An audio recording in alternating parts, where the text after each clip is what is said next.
شیطان الرجیم بسم اللہ الرحمن الرحیم نحمدہ و نصلی علی رسول الکریم۔ ناظرین، آج آپ کی خدمت میں شوگر کی بیماری جس کو کہا جاتا ہے یا ذیابیطس بھی کہا جاتا ہے اور اس کو ڈائبیٹک بھی کہا جاتا ہے، اصل میں یہ بیماری کیا ہے اور اس بیماری میں کیا ہوتا ہے اور یہ کتنی موذی مرض ہے اور پھر اس سے کس طرح ہم چھٹکارا حاصل کر سکتے ہیں، یہ تمام باتیں آپ کی خدمت میں کی جائیں گی، اس لیے کہ جو لوگ اس موذی مرض میں مبتلا ہیں ان کی جان خلاصی ہو سکے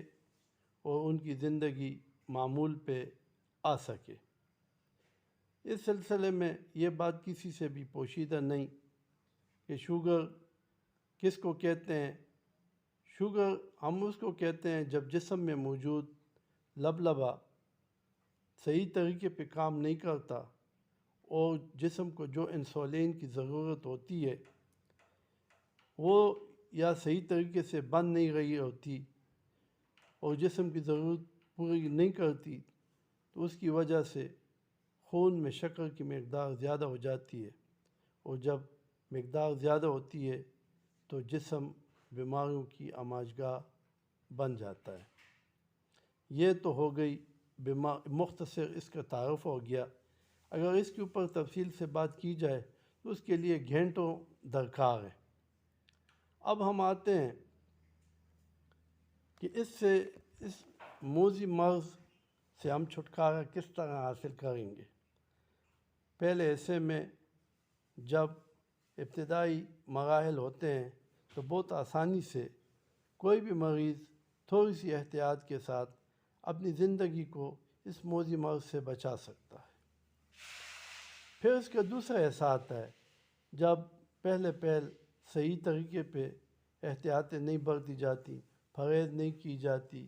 ادویات کا استعمال نہیں کیا جاتا تو پھر یہ جسم میں اپنے پنجے گھاڑ لیتی ہے۔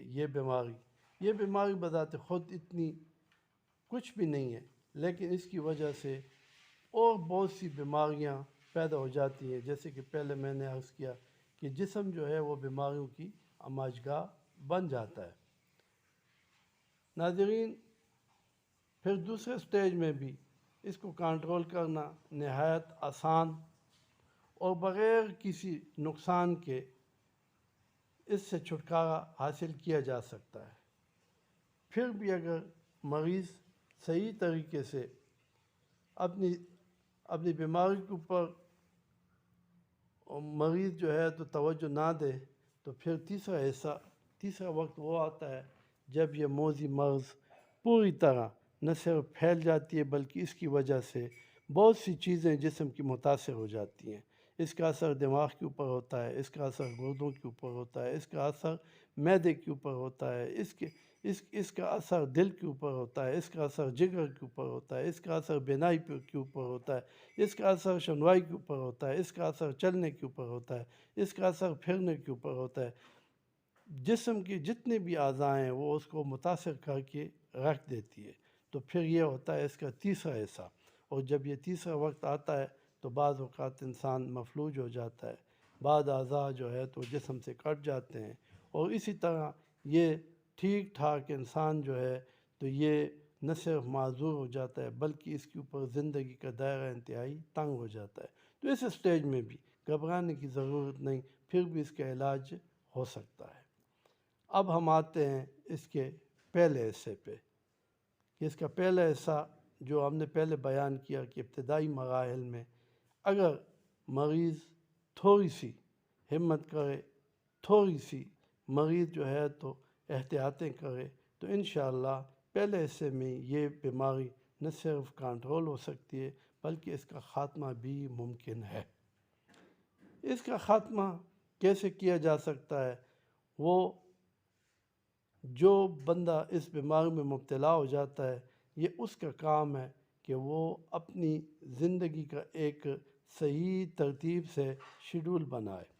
اور اس شیڈول میں کیا ہوتا ہے، کچھ چیز لینے کی ضرورت نہیں ہوتی، 2-3 باتیں ہوتی ہیں جس کی وجہ سے اس بیماری سے اس کو چھٹکارا مل سکتا ہے۔ سب سے پہلے بات جو ہے تو وہ یہ ہے کہ جب ایسی کوئی علامتیں اسے معلوم ہو، اس بھوک کا زیادہ لگنا، پیاس کا زیادہ لگنا، چرچرا پن کا ہونا، غصے میں اضافہ ہونا، اور اسی طرح جو ہے تو پاؤں میں جلن ہونا، اور پاؤں کا سن ہو جانا، پیشاب کا زیادہ آنا، اور بار بار بھوک کا لگنا، بار بار پیاس کا لگنا، یہ تمام علامتیں جو ہیں تو یہ اس ذیابطیس کی۔ جیسے یہ علامتیں کسی بھی انسان کو محسوس ہو تو اسے چاہیے کہ وہ سب سے پہلے جا کے اور جو ہے تو اپنے شوگر کو جو ہے کسی اچھی لیبارٹری سے چیک کروائے اور دیکھے۔ کھانے سے پہلے اور کھانے کے 2 گھنٹے بعد 2 ٹیسٹ کیے جاتے ہیں، اور اگر اس میں بھی صحیح ایسے یقین نہ ہو تو پھر HbA1c ایک ٹیسٹ ہے، اس کو کرنا ضروری ہو جاتا ہے، جس میں یہ پتہ لگ جاتا ہے کہ یہ ڈائبیٹک ہے یا ڈائبیٹک نہیں ہے۔ اگر یہ ڈائبیٹک ہے تو پہلے دن سے وقت ضائع کیے بغیر اس نے اپنی زندگی کو ایک ایسے ترتیب پہ لے کے آنا ہے کہ جس کی وجہ سے اس کو اس موذی مرض سے چھٹکارا مل سکے۔ اس نے کیا کرنا ہے؟ اس نے سب سے پہلے اپنی طرز زندگی کو تبدیل کرنا ہے، اس نے اپنی ڈائٹ کو تبدیل کرنا ہے، اس نے اپنے رہن سہن میں تبدیلی لانی۔ یہ ہو گیا اس کا پہلا حصہ۔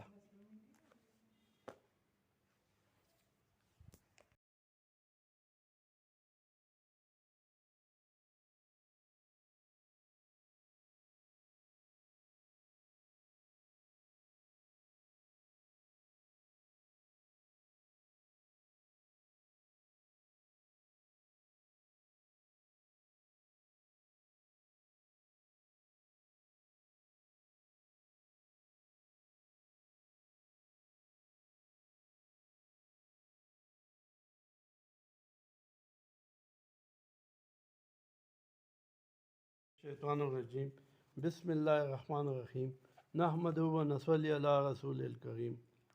ناظرین، آج آپ کی خدمت میں